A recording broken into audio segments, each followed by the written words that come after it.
సభ్యులు హరీష్ రావు గారిని ఒక విషయం అడుగుతా ఉన్నా. నేను సిడబ్ల్యూసీఆర్ అకౌంట్స్ లెక్కలు పోవట్లేదు.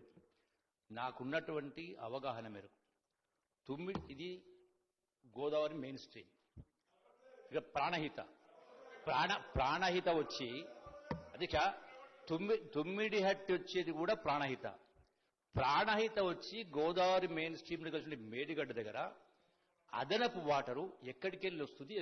ఏదైనా ఉపనది అది కలుస్తా ఉందా? వస్తే ఎంత వస్తుంది? ఎంత వస్తుంది అంటే తుమ్మిడిహట్టి దగ్గర ఏ వాటర్ ఉందో, తుమ్మిడిహట్టి దగ్గర ఎంత వాటర్ ఉందో ప్రాణహిత ద్వారా మేడిగడ్డ కాడ కూడా అంతే వాటర్ ఉంది. ఒకవేళ అదనంగా వాటర్ వస్తే ఏ ఉపనది వచ్చి కలుస్తుందో దానికి వివరణ ఇస్తే చాలు తెచ్చా. ఎక్కడైతే తుమ్మిడిహట్టి దగ్గర ప్రాణహిత పైననే తుమ్మిడిహట్టి కట్టిండ్రు, తుమ్మిడిహట్టి వచ్చి గోదావరి మెరుసుకుంది, గోదావరి కలిసిన కానీ మేడిగడ్డ. సో అదనంగా వాటర్ ఏ ఉపనది ద్వారా వచ్చి అదనంగా నీళ్లు వస్తున్నాయి, ఎంత వస్తుంది చెప్పండి అంటున్నా. మేడిగడ్డ ఎక్కడికి వచ్చింది, ఎంత వాటర్ వస్తుంది, ఏ ఉపనది ఉందో చెప్పండి అంటున్నా. నా తెలివిలో అడుగుతా అంటున్నా.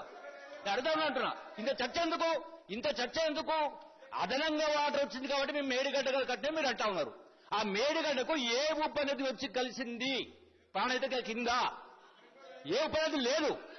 మేడిగడ్డ కాడ ఎంత వాటర్ ఉందో తుమ్మిడిహట్టి కాడ అంతే వాటర్ ఉందో వాదన కాదనేటో చెప్పండి అంటున్నా.